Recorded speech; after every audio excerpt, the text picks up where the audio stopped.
다음은 박균택 의원님.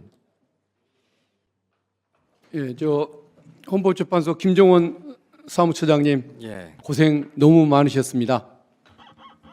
예. 그리고 김석우 법무부 장관 직무대행은 현 정부 이제 현 정부도 아니겠군요. 과거 윤석열 정권에 탓이긴 하겠지만 왜 자꾸 좀 더 이상해지는지 너무 안타깝다는 말씀을 좀 드리겠습니다. 예. 옛날에는 이러지 않았다고 저는 믿고 싶습니다. 예. 우리 법제처장님 질문 드리겠습니다. 헌법재판관 후보자 지명 연락 언제 누구한테 받으셨습니까? 월요일 날 받았습니다. 월요일 날 받았고요. 어떤 경위로 어떻게 받았는지 그거는 우리 정부 내부적인 인사 관련된 문제이기 때문에 그거는 말씀드리지 않겠습니다. 인사검증 동의서는 언제 내셨습니까? 월요일 날 냈습니다. 월요일 날 냈는데 오늘이 지금 수요일인데 이틀 만에 이런 결정이 이루어진단 말입니까? 절차적인 거는 그건 모르고 어쨌든 월요일 이틀 만에 인사검증이 이루어진다는 건 이것은 거의 번개불에 콩을 볶아 먹었다는 얘기밖에 안 되는 것 같네요. 이틀 사이에 이런 일이, 그러면 월요일 날 인사검증 동의 받고 화요일 날 발표가 이루어지고 우리가 오늘을 맞았다는 얘기입니까?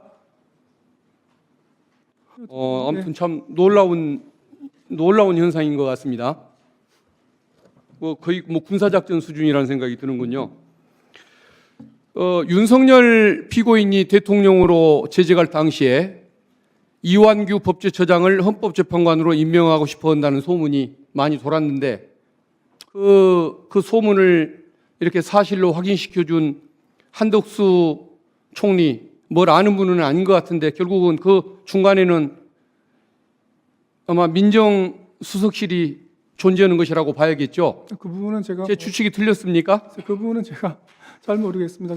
통보는 민정수석실에서 받았을 거 아닙니까? 없어져 버린 대통령의 보좌기관이 지금까지 남아서 그런 유운 통치를 하고 윤석열의 그림자를 짙게 드리우게 하는 것 같습니다. 지금 경찰 공수처 지금 수사 중인 사건이 있지 않습니까? 경찰에서 조사는 받았고요. 결정이 아직 안 되고 있는 상황입니다. 핸드폰 공수처는 교체- 조사를 아직 안 받았고요. 수사가 시작되기 전에 핸드폰을 교체했던 사실 있으셨지 않습니까? 그렇습니다. 경찰 조사받을 때 진술거부권 행사했다고 그렇게 알려지던데 그게 맞습니까? 경찰 조사 받을 때 전체적인 경위에 대해서는 말씀을 드렸고요. 그다음에 이제 여러 가지 이제 세부적인 이런 거에 대해서 묻는 물음에 대해서는 이미 제가 일반적인 얘기를 다 했기 때문에 똑같은 질문을 계속 똑같은 얘기를 해야 되지 않습니까? 그래서 그때는 나머지는 또 진술 거부한 적은 있습니다. 2월 4일 날 국회 내란 국조특위에 출석하신 적이 있습니까? 있습니다. 그때 최상목 권한대행이 마은혁 재판관 임명을 보류하는 것에 대해서 정당한 권한 행사라고 답변하신 적이 있습니까? 그런 적이 있습니다. 지금도 그 소신이 마찬가지입니까? 그 부분에 대해서는 이미 헌법재판소에서 형식적 심사권만 인정하는 판결이 났기 때문에 지금은 헌법재판소의 이제 그 판결 내용대로 따릅니다. 근데 그 당시에 저는 그런 생각을 했었습니다. 자, 그러면 3월 4일 날 국무회의 전에 비공개 간담회에서 헌법재판소 결정을 반드시 따를 필요 없다. 일정 시한이 정해진 것도 아니다라고 조언한 사실이 있습니까? 반드시 따를 필요가 없다는 말은 한 적은 없고요. 따라야 합니다. 헌법재판소 판결은 따라야 하는데 다만 의무이행에 대한 기간이 없기 때문에 상당한 기간 내에 판단해서 따르면 된다고 이렇게 말씀드렸습니다. 헌법재판소 결정이 나기 전에는 헌법을 준수해야 한다는 사실을 모르셨습니까?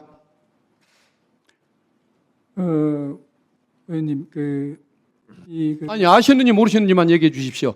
헌법을 따라야 되는데 그 헌법의 해석을 누가 하느냐에 그러니까 마음대로 해석해도 되는 겁니까? 자기 편에 따라서, 어느 편이냐에 따라서. 의원님, 그건 양심과 논리를 갖춘 분의 태도는 아니지 않습니까? 제가 이런 말씀을 좀 드리고 싶은데요. 우리 헌법에 관한 최종적인 해석권은 됐습니다. 헌법재판소는 맞는데요. 처장님 됐습니다.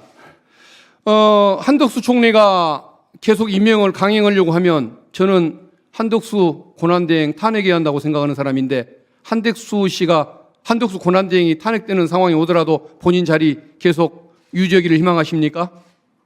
그 부분에 대해서 제가 말씀드리는 적절치 않고요. 저는 어쨌든 한덕수 권한대행께서 여러 가지 상황을 고려해서 결정을 하신 것이고, 저는 어쨌든 한덕수 권한대행 결정을 존중하는 입장입니다. 그동안에 보여왔던 이 언행이라든가 태도를 보면 헌법재판관이 되겠다고 나서는 우리 처장님의 태도를 저는 이해를 못하겠습니다. 양심상으로라도 응해서는 안 되는 거 아닙니까? 어떻게 이런 얘기를 하고 이런 행태를 취했던 분이 헌법재판관이 되겠다고 나설 수가 있습니까? 과거에도 이런 분이었습니까? 왜 도대체 윤석열 정권하고 가까워지면 다들 사람이 이상해집니까?